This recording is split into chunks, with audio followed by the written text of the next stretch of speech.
Welcome to Sudheer edutech YouTube channel. నేను మీ సుధీర్ సార్ని. 2024 మే 5 ఇవాల్టి కరెంట్ అఫైర్స్. ఫస్ట్ క్వశ్చన్, భారత వృద్ధి రేటు 2024 ఏడాదికి గాను ఎంతగా ఉండబోతుందని ఓఈసీడీ వెల్లడించినది. చూడండి, భారత వృద్ధి రేటు 2024 ఏడాదికి గాను ఎంతగా ఉండబోతుందని ఓఈసీడీ వెల్లడించిందని కనుక 6.6%. 6.6%. చాలా ఇంపార్టెంట్. మన భారత వృద్ధి రేటు అంచనాలు మనం ఖచ్చితంగా నోట్ చేసుకోవాలన్నమాట. ఇది ఒక లిస్టుగా నోట్ చేసుకోవాలి. ఈ ఏడాదికి అంతా కూడా మనకు ఎస్టిమేట్స్ వస్తాయన్నమాట. కాబట్టి ఒకటి మాత్రమే కాదు వచ్చేది. కాబట్టి అంచనాలన్నీ కూడా ఒక చోట ఒక పేపర్లో నోట్ చేసుకోవాలని నా సూచన. ఓకేనా? కాబట్టి గుర్తుపెట్టుకోవాలి, మన భారత జీడిపి 2024-2025 ఈ ఆర్థిక సంవత్సరానికి గాను ఎంతగా ఉంటుందని ఓఈసీడీ అంచనా వేసిందంటే కనుక 6.6% అన్నమాట. ఓఈసీడీ అనగా organisation of economic cooperation development అనమాట. ఎకనామిక్ కోఆపరేషన్ డెవలప్మెంట్ అనేది దీని యొక్క పూర్తి పేరు. ఓఈసీడీ 1948లో ఏర్పడింది. ఓఈసీడీ ప్రధాన కార్యాలయం ప్యారిస్. ఓఈసీడీ 1948లో ఏర్పడింది. ఓఈసీడీ ప్రధాన కార్యాలయం ప్యారిస్ అనమాట. ఓఈసీడీ ప్రజెంట్ హెడ్ ఎవరంటే కనుక కోర్మన్. ఇది ఒక గొప్ప అంతర్జాతీయ సంస్థ అనమాట, ఆర్థికాభివృద్ధి సంస్థ. కాబట్టి గుర్తుపెట్టుకోవాలి. ఓకేనా? ఇకపోతే ప్రపంచ బ్యాంకు ఈ ఏడాదికి సంబంధించి ఎంతగా అంచనా వేసిందంటే 7.5%. ప్రపంచ బ్యాంక్ అయితే 7.5% అనమాట, వరల్డ్ బ్యాంకు. అదే ADB Asia development bank, Asia అభివృద్ధి బ్యాంక్ అయితే 7.6% అనమాట. అదేవిధంగా ఎస్&పి అనేటువంటి సంస్థ 7.6% అనమాట. ఓఈసీడీ వచ్చేసి 6.6%. ఇవి నోట్ చేసుకోండి. ఇప్పటికీ ఏ వచ్చినా కూడా ఓకేనా, చాలా ఇంపార్టెంట్గా నోట్ చేసుకుంటూ రావాలి మీరు. చాలా ఇంపార్టెంట్.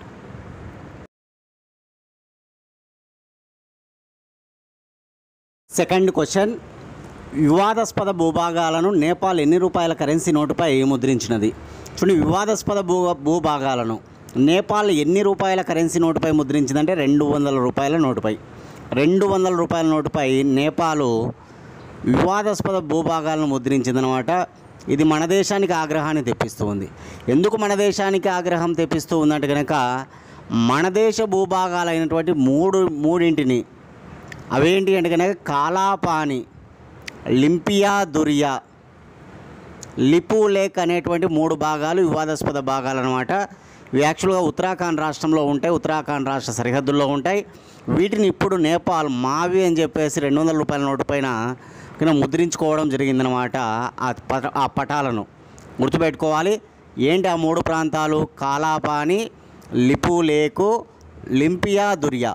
కాలాపాని, లిపు లేకు, లింపియా దురియా. కాలాపాని, లిపు లేకు, లింపియా దురియా. ఎందుకు నేను ఇన్నిసార్లు చెప్తున్నా అంటే చాలా ఇంపార్టెంట్. గతంలో ఇవి ఎగ్జామ్స్లో అడిగారు. ఎందుకంటే ఇది వరకు కూడా నేపాల్ ఏం చేసిందంటే కనుక వాళ్ళ యొక్క మ్యాప్లో, వాళ్ళు తయారు చేసుకున్నటువంటి నూతన మ్యాప్లో ఈ 3 వాళ్ళవే అన్నట్టు వేసుకునిందనమాట. ఏవి? కాలాపాని, లిపు లేకు, లింపియా దురియా. మళ్ళీ ఇప్పుడు 200 రూపాయల నోటు పైన మళ్ళీ వాటిని వేసుకోవడం జరిగిందనమాట. కాబట్టి మన దేశానికి మరింత ఆగ్రహాన్ని తెప్పిస్తూ ఉందన్నమాట. గుర్తుపెట్టుకోవాలి. కానీ నేపాల్ రాజధాని కాట్మాండ్. నేపాల్ దేశ భాష నేపాలీ. నేపాల్ దేశ కరెన్సీ రూపాయి. నేపాల్ ప్రస్తుత అధ్యక్షుడు రామచంద్ర పౌడల్. నేపాల్ ప్రస్తుత ప్రధానమంత్రి పుష్పకమల్ ప్రచండ అనమాట. గుర్తుపెట్టుకోవాలి. ఇవి చాలా ఇంపార్టెంట్. నేపాల్తో మన దేశంలోని 5 రాష్ట్రాలు సరిహద్దు పంచుకుంటాయన్నమాట. ఉత్తరాఖండ్, ఉత్తరప్రదేశ్, బీహారు, సిక్కిము, వెస్ట్ బెంగాల్. ఉత్తరాఖండ్, ఉత్తరప్రదేశ్, బీహారు, సిక్కిం, వెస్ట్ బెంగాల్. మీ దగ్గర అట్లాస్ ఉంటే చూసుకోవాలి మీరు. పాకిస్తాన్తో ఏ రాష్ట్రాలు సరిహద్దు పంచుకుంటున్నాయి? ఆఫ్ఘనిస్తాన్తో, చైనాతో, నేపాల్తో, భూటాన్తో, బంగ్లాదేశ్తో, మయన్మార్తో ఏ రాష్ట్రాలు సరిహద్దు పంచుకుంటున్నాయి ఎప్పుడు చూస్తూనే ఉండాలి. ఖచ్చితంగా బిట్లు పడుతూ ఉంటాయి అన్నమాట దీనిపైన. కాబట్టి నేపాల్తో 5 రాష్ట్రాలు సరిహద్దు పంచుకుంటాయి. ఎక్కువగా ఉత్తరప్రదేశ్ సరిహద్దు పంచుకుంటుందన్నమాట. ఈ విషయాలు నోట్ చేసుకోవాలి. క్వశ్చన్, తొలి మానవరహిత బాంబర్ డ్రోన్ను ఫ్లయింగ్ వెడ్జ్ సంస్థ తయారు చేయగా దాని పేరేంటి? చూడండి, సంస్థ పేరు గుర్తుపెట్టుకోవాలి ఖచ్చితంగా. ఫ్లయింగ్ వెడ్జ్ అనమాట. తొలి మానవరహిత బాంబర్ డ్రోన్. ఇంతవరకు మన దేశంలో మొట్టమొదటిసారిగా మానవరహిత బాంబర్ డ్రోన్స్ లేవన్నమాట. మానవుల సహాయంతో ఉపయోగించే బాంబర్ డ్రోన్లు ఉన్నాయి, కానీ మానవ రహిత బాంబర్ డ్రోన్స్ అనేటువంటి ఇంతవరకు లేవు. మొట్టమొదటిది అనమాట ఇది. ఏ సంస్థ తయారు చేసిందంటే కనుక ఫ్లయింగ్ వెడ్జ్ అనేటువంటి సంస్థ తయారు చేసింది. రక్షణ శాఖ మన యొక్క డిఫెన్స్ అవసరాలకు అనుగుణంగా ఇది తయారు చేయబడింది అనమాట. విన గుర్తుపెట్టుకోవాలి, ఫ్లయింగ్ వెడ్జ్ అనేటువంటి సంస్థ తయారు చేసింది. దీనికి ఏమని పేరు పెట్టారంటే FWD-200B. గుర్తుపెట్టుకోవాలి ఖచ్చితంగా పేరు. FWD-200B అనేటువంటిది మన భారతదేశంలో మొట్టమొదటి మానవరహిత బాంబర్ డ్రోన్. FWD-200B అనేటువంటిది మన భారతదేశంలో మొట్టమొదటి మానవరహిత బాంబర్ డ్రోన్ అనమాట. ఫ్లయింగ్ వెడ్జ్ అనేటువంటి సంస్థ తయారు చేసింది. సరే, దీని యొక్క ప్రత్యేకతలు నోట్ చేసుకోవాలి. ఇది రక్షణ శాఖకు వారి అవసరాలకు అనుగుణంగా తయారు చేయబడింది. ఆ పాయింట్ ఒకటి నోట్ చేసుకోవాలి. అదేవిధంగా 100 కిలోల పేలోడ్ని ఇది మోసుకుపోతుంది అనమాట. 100 కిలోల పేలోడ్ని ఇది మోసుకుపోగలదనమాట. గంటకు 320 కిలోమీటర్ల వేగంతో ప్రయాణిస్తుంది. గంటకు 320 కిలోమీటర్ల వేగంతో ప్రయాణిస్తుంది. అదేవిధంగా ఓకేనా గగనతలంలో 20 గంటల వరకు గగనతలంలో 20 గంటల వరకు ఇది ప్రయాణించే సామర్థ్యాన్ని కలిగి ఉంటుంది. గగనతలం అంటే ఆకాశంలో 20 గంటల పాటు ప్రయాణించే సామర్థ్యాన్ని కూడా కలిగి ఉంటుందన్నమాట. ఈ మానవ రహిత బాంబర్ డ్రోన్ FWD-200B అనమాట. ఇవి నోట్ చేసుకోవాలి, చాలా చాలా ఇంపార్టెంట్. ఇక్కడ మన రక్షణ మంత్రి ఎవరంటే కనుక రాజ్నాథ్ సింగ్. మన దేశ రక్షణ మంత్రి ఎవరు? రాజ్నాథ్ సింగ్ అనమాట. గుర్తుపెట్టుకోవాలి. క్వశ్చన్, ఇండియన్ నేవీ వైస్ అడ్మిరల్గా ఈ క్రింది ఎవరు నియమితులయ్యారు? ఇండియన్ నేవీ వైస్ అడ్మిరల్గా ఈ క్రింది ఎవరు నియమితులయ్యారు? కృష్ణ స్వామినాథన్ మనం ఇమెయిల్లో చూడొచ్చు. ఓకేనా, ఇతను ఇప్పుడు ఇండియన్ నేవీ వైస్ అడ్మిరల్గా నియమించబడ్డాడు అనమాట. చూడండి, ఎందుకు వైస్ అడ్మిరల్ మనం నేర్చుకోవాలంటే ఇండియన్ నేవీ వైస్ అడ్మిరల్గా ఉన్నటువంటి దినేష్ కుమార్ త్రిపాఠి, DK త్రిపాఠి అంటాం, దినేష్ కుమార్ త్రిపాఠి. ఆయన ఇప్పుడు ఇండియన్ నేవీకి ఓకేనా చైర్మన్గా నియమించబడ్డాడు. మనందరికీ తెలుసు.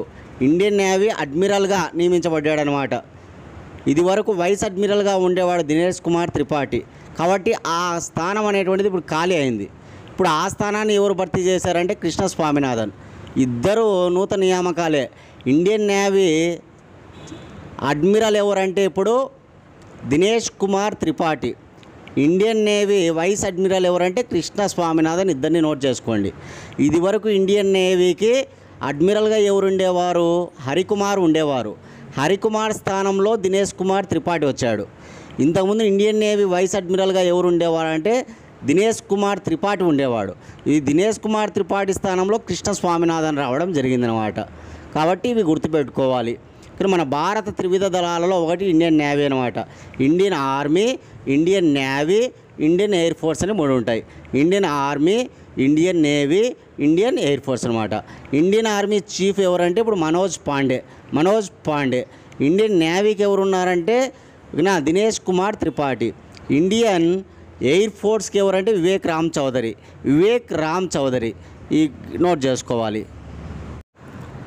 క్వశ్చన్ నెంబర్ 5, ఆకాశవాణి న్యూస్ నూతన డైరెక్టర్ జనరల్గా ఎవరు నియమితులయ్యారు?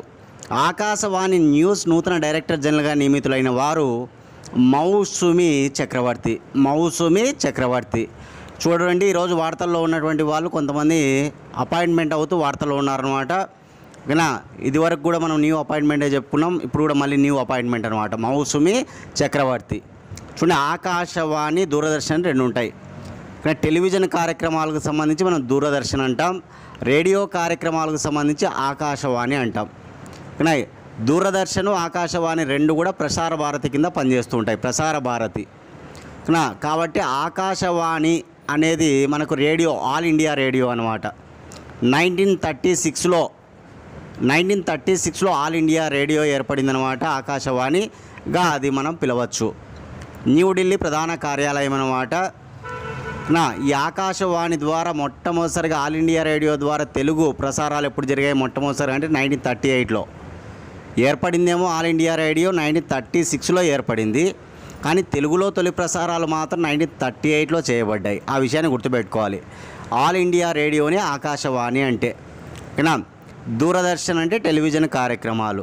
ఆ రెండు కలిసి ప్రసార భారతి ఆధీనంలో పనిచేస్తూ ఉంటాయి. ఇవి గుర్తుపెట్టుకోవాలి. ఇప్పుడు మౌసుమి చక్రవర్తి ఆకాశవాణి న్యూస్ నూతన డైరెక్టర్ జనరల్గా నియమించబడింది అన్నమాట. మన ఈమెయిల్లో చూడొచ్చు ఒకసారి, ఓకేనా. మొట్టమొదటిసారిగా మన భారతదేశంలో రేడియో ప్రసారాలు ఎప్పుడు స్టార్ట్ అయ్యాయంటే మాత్రం 1923 ముంబై, 1923లో ముంబై అన్నమాట, గుర్తుపెట్టుకోవాలి. మళ్ళీ బ్రాడ్కాస్టింగ్ సర్వీస్ ద్వారా 1927లో, బ్రాడ్కాస్టింగ్ సర్వీస్ ద్వారా 1927లో మళ్ళీ రేడియో ప్రసారాలు అనేటువంటి ఊపందుకుంటాయన్నమాట. 6th question, supreme court bar association executive కమిటీలో ఎంత మహిళా రిజర్వేషన్ అమలు చేశారు? సుప్రీంకోర్టు బార్ అసోసియేషన్ ఎగ్జిక్యూటివ్ కమిటీలో 1/3 వంతు మహిళా రిజర్వేషన్ అమలు చేయడం జరిగిందన్నమాట. 1/3 వంతు, 1/3 వంతు అన్నమాట, గుర్తుపెట్టుకోవాలి. అంటే 3లో 1 వంతు అన్నమాట, 3లో 1 వంతు. ఏంటి దీనికి సంబంధించిన న్యూస్ అంటే కనుక, సుప్రీంకోర్టు బార్ అసోసియేషన్లో మహిళా రిజర్వేషన్కు సంబంధించి సుప్రీంకోర్టు కీలక ఆదేశాలు జారీ చేసిందనమాట.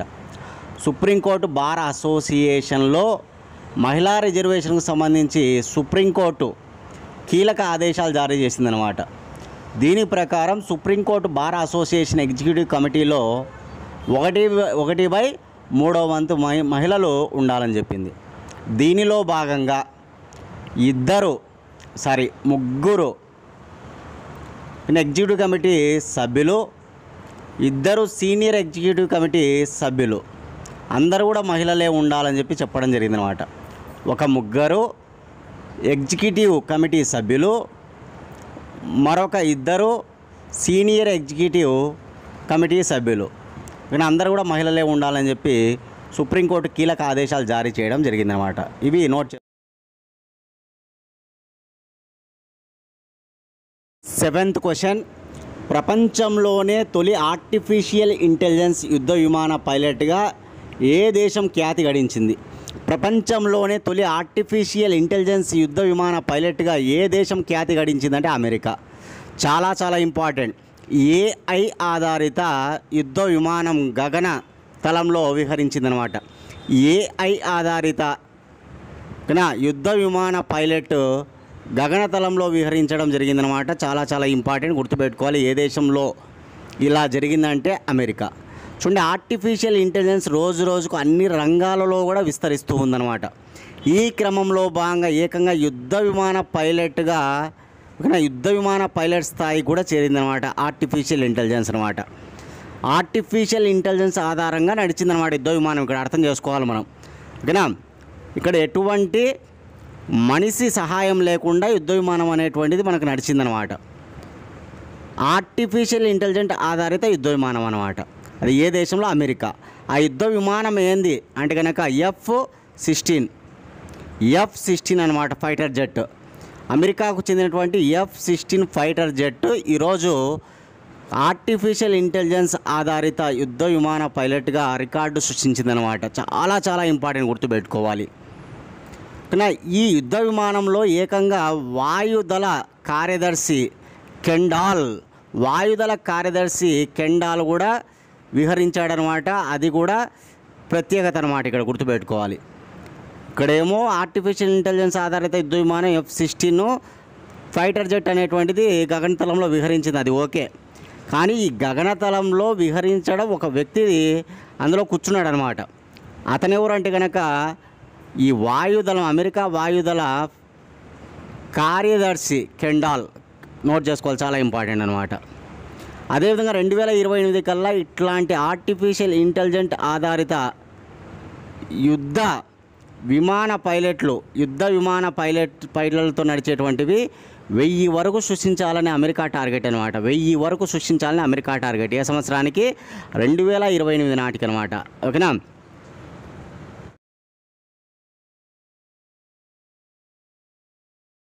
ఓకే, క్లాస్ ఎవరైతే ఫాలో అవుతున్నారో దయచేసి మీరు అందరూ కూడా లైక్ చేయండి ప్లీజ్, అందరూ లైక్ చేయండి. ఇంకా ఎవరైనా సబ్స్క్రైబ్ చేసుకోకపోతే సబ్స్క్రైబ్ కూడా చేసుకోండి. అదేవిధంగా మన ఛానల్ నచ్చినట్లయితే, మన క్లాసులు నచ్చినట్లయితే కనుక మీ ఫ్రెండ్స్ ఎవరైనా ఉంటే కనుక ముగ్గురికి షేర్ చేయండి. మీరు ఏ ఎగ్జామ్స్కి ప్రిపేర్ అవుతున్నా కరెంట్ అఫైర్స్ ఖచ్చితంగా ప్రతిరోజు ఫాలో కావాలి. ఎవరైనా సరే ప్రతి ఒక్కరు కూడా జాబ్ సాధించాలంటే కరెంట్ అఫైర్స్ ఖచ్చితంగా ఫాలో కావాలి. ఎప్పుడెప్పుడు క్లాస్ మనకి అప్లోడ్ చేస్తారో ఎప్పుడెప్పుడు వినాలనేటువంటి విషయం ఉండాలి. కానీ ఒకవేళ మనకి సమయం దొరక్కపోతే కనీసం ఏదో ఒక సమయంలో ఖచ్చితంగా వినాలి. ఈరోజు క్లాస్ రేపు విందామంటే అది కుదరదు. ఓకేనా, 1-2 క్లాసులు అవుతాయి, ఆ రోజు ఒకరోజే వినాలంటే మీరు ఇబ్బంది పడతారు. కాబట్టి ఎప్పటికప్పుడు వింటే మీకు ప్రాబ్లం ఉండదు. ఓకేనా, అప్పుడప్పుడు చదువుకుంటూ రావాలి, కరెంట్ అఫైర్స్ రివిజన్ చేసుకుంటూ రావాలి. ఇలా చేసినట్లయితే కనుక మనం మర్చిపోము. ఓకేనా, రానున్న ఎగ్జామ్స్లో మనం మంచి స్కోర్ అనేటువంటిది సాధిస్తాం ఖచ్చితంగా. ఓకేనా, 8th క్వశ్చన్ చూద్దాం. నేషనల్ పేమెంట్స్ కార్పొరేషన్ ఆఫ్ ఇండియాకు ఏ దేశ బ్యాంకు మధ్య ఒప్పందం కుదిరింది? చూడండి, మన భారతదేశంలో పేమెంట్లకు సంబంధించి గొప్ప సంస్థ ఏదంటే కనుక భారత ప్రభుత్వ సంస్థ national payments corporation of India, సింపుల్గా NPCI అంటారనమాట. ఈ national payments corporation of India ప్రధాన కార్యాలయం ముంబై అనమాట. దీనికి చైర్మన్గా ఎవరున్నారంటే అజయ్ కుమార్ చౌదరి ఉన్నారు. అజయ్ కుమార్ చౌదరి. అదేవిధంగా national payments corporation of India MD మరియు CEOగా దిలీప్ ఉన్నాడనమాట. ఈ నేషనల్ పేమెంట్స్ కార్పొరేషన్ ఆఫ్ ఇండియాకు సంబంధించి ఇప్పుడు ఏ దేశంతో ఇది ఒప్పందం కుదుర్చుకునింది అంటే కనుక బ్యాంక్ ఆఫ్ నమీబియాతో ఈ డిజిటల్ చెల్లింపులు ఉన్నాయి కదా, దీనికి సంబంధించి సహాయ సహకారాల కోసం ఏ 2 దేశాలు ఒప్పందంలో భాగమయ్యాయంటే కనుక మన యొక్క national payments corporation of India మరియు బ్యాంక్ ఆఫ్ నమీబియా గుర్తుపెట్టుకోవాలి, చాలా చాలా ఇంపార్టెంట్ డైరెక్ట్ బిట్ అనమాట ఇది. ఓకేనా, 9th క్వశ్చన్. భారతదేశ కాగ్ ఏ దేశంతో ఆడిట్ సంబంధాల కోసం ఒప్పందం కుదుర్చుకుంది? చూడండి, భారతదేశ కాగ్ ఏ దేశంతో ఆడిట్ సంబంధాల కోసం ఒప్పందం చేసుకుందంటే కనుక నేపాల్. మనకి ఇమెయిల్లో చూడొచ్చు, మన భారతదేశ కాగ్ చైర్మను అదేవిధంగా నేపాల్ దేశం యొక్క వారి యొక్క ఆడిటర్ జనరల్, మన auditor general Nepal auditor general ఇద్దరు కూడా మెమొరాండం చేసుకోవడం జరిగిందనమాట. దీనిపైన వాళ్ళిద్దరు కూడా సంతకాలు పెట్టడం జరిగిందనమాట, గుర్తుపెట్టుకోవాలి. చాలా చాలా ఇంపార్టెంట్ అనమాట ఇట్లాంటి విషయాలు. ఓకేనా, ఎవరు మన యొక్క కాగ్ చైర్మన్ ప్రజెంటు అంటే గిరీష్ చంద్ర ముర్ము, GC ముర్ము అనమాట, గుర్తుపెట్టుకోవాలి. GC ముర్ము గారు సంతకం చేయడం జరిగింది నేపాల్ దేశ మెమొరాండంలో భాగంగా అనమాట. భారత్ నేపాల్ మధ్య కుదిరినటువంటి మెమొరాండం ఆడిట్ వ్యవహారాలకు సంబంధించిన మాట.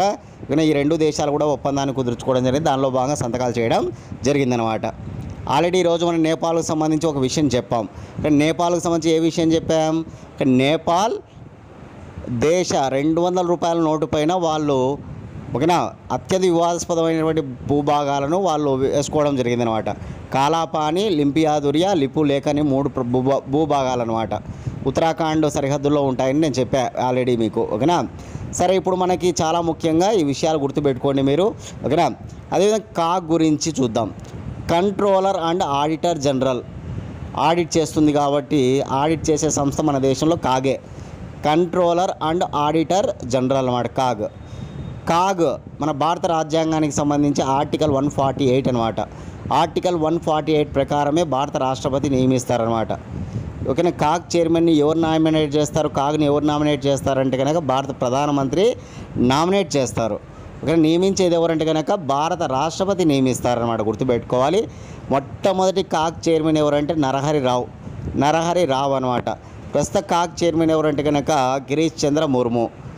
కాగ్ చైర్మన్ పదవీ కాలం 6 సంవత్సరాలు ఉంటుందన్నమాట. మన ఎన్నికల సంఘము ప్రధాన అధికారుల యొక్క పదవీ కాలం కూడా 6 సంవత్సరాలే, గుర్తుపెట్టుకోవాలి.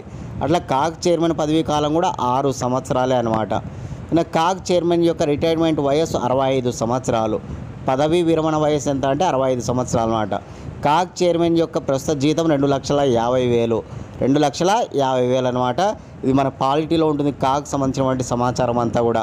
ఓకేనా, కాబట్టి ఇంపార్టెంట్గా నోట్ చేసుకోవాలి. మన ఛానల్ నుంచి 1 year కరెంట్ అఫైర్స్ అవైలబుల్లో ఉన్నాయి. కావాలనుకున్న వాళ్ళు 8186006848 అనే నెంబర్కి 100 రూపీస్ ఫోన్పే చేసి అదే నెంబర్కి స్క్రీన్ షాట్ పెట్టండి. 24 గంటల లోపల PDF ఫైల్ పంపిస్తాం. డేట్ టు డేట్ విత్ ఎక్స్ప్లెనేషన్తో ఉంటాయి అన్నమాట కరెంట్ అఫైర్స్. మీరు ఏ కాంపిటేటివ్ ఎగ్జామ్స్ ప్రిపేర్ అవుతున్నా ఇవి బాగా ఉపయోగపడతాయి. కాబట్టి అందరూ కూడా కేవలం 100 రూపాయలకి అందిస్తున్నాం. కాబట్టి అందరూ యూటిలైజ్ చేసుకోండి. ఓకేనా. ఇక లాస్ట్ క్వశ్చన్, ప్రపంచ నవ్వుల దినోత్సవాన్ని ప్రతి ఏటా ఎప్పుడు నిర్వహిస్తారు? ప్రపంచ నవ్వుల దినోత్సవాన్ని ప్రతి ఏటా మే మొదటి ఆదివారం నిర్వహిస్తారు. మే మొట్టమొదటి ఆదివారం నిర్వహిస్తారనమాట. అదేవిధంగా ప్రపంచ నవ్వుల దినోత్సవం ఈ ఏడాది థీమ్ 2024 థీమ్ నోట్ చేసుకోండి. లా టుగెదర్ హీల్ టుగెదర్.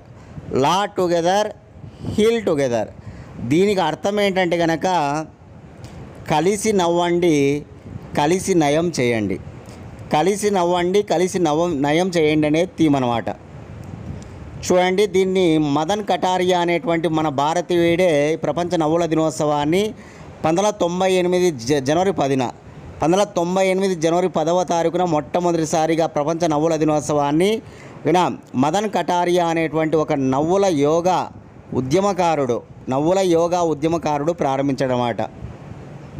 నవ్వితే ఎంతోమందికి ఆరోగ్యమే వస్తుంది తప్ప దానివల్ల నష్టం రాదనమాట. కాబట్టి మదన్ కటారియా అనేటువంటి వాడు నవ్వుల యోగా ఉద్యమాన్ని ప్రారంభిస్తాడనమాట.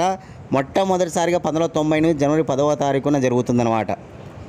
ఇది వరకు జనవరి 10వ తారీఖునే ప్రపంచ నవ్వుల దినోత్సవాన్ని నిర్వహించేవారు. కానీ జనవరిలో చలి అత్యధికంగా ఉంటుంది కాబట్టి దానిని మార్చడం జరిగిందనమాట.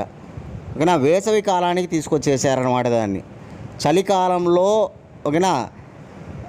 చలికాలంలో ఉంది కాబట్టి చాలామంది ఓకేనా దాన్ని సరిగ్గా అంత పాటించరు కాబట్టి దాన్ని వేసవి కాలానికి తీసుకురావడం జరిగిందనమాట.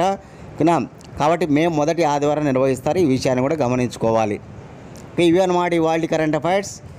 మీరు అందరూ కూడా డైలీ కరెంట్ అఫైర్స్ ఫాలో కాండి ఖచ్చితంగా. దాంతోపాటు మిగతా అన్ని సబ్జెక్టులు చదువుకోండి. ఓకేనా. మనకు ముఖ్యంగా జనరల్ స్టడీస్లో social part, history, polity, geography, economy, అదేవిధంగా సైన్స్ పార్ట్ ఓకేనా మనకి జువాలజీ, ఫిజిక్స్, కెమిస్ట్రీ, అదేవిధంగా జీకే అండ్ కరెంట్ అఫైర్స్. ఇవి నీట్గా మీరు చదువుకొని పెట్టుకుంటే రానున్నటువంటి ఎగ్జామ్స్ అన్నీ కూడా మీరు రాసుకోవచ్చు అనమాట. గ్రూప్స్ రాసుకోవచ్చు, ఏ ఎగ్జామ్స్ అయినా రాసుకోవచ్చు. ఓకేనా. ఇవన్నీ కూడా ఇప్పుడు చెప్పిన సబ్జెక్టులు మీరు బాగా ప్రిపేర్ అయ్యి కన్నా పెట్టుకుంటే. కాబట్టి ఇప్పటి నుంచే మీరు బాగా కూర్చొని టైం ఎక్కువ కేటాయించుకొని చదువుకుంటారా అండి. ఖచ్చితంగా రాను రోజుల్లో మంచి మంచి నోటిఫికేషన్లు ఉన్నాయి కాబట్టి బాగా చదివి సక్సెస్ కావాలని మేము కోరుకుంటూ ఉన్నాం. ఓకేనా. రేపటి క్లాస్లో మళ్ళీ కలుసుకుందాం ఫ్రెండ్స్. థ్యాంక్స్.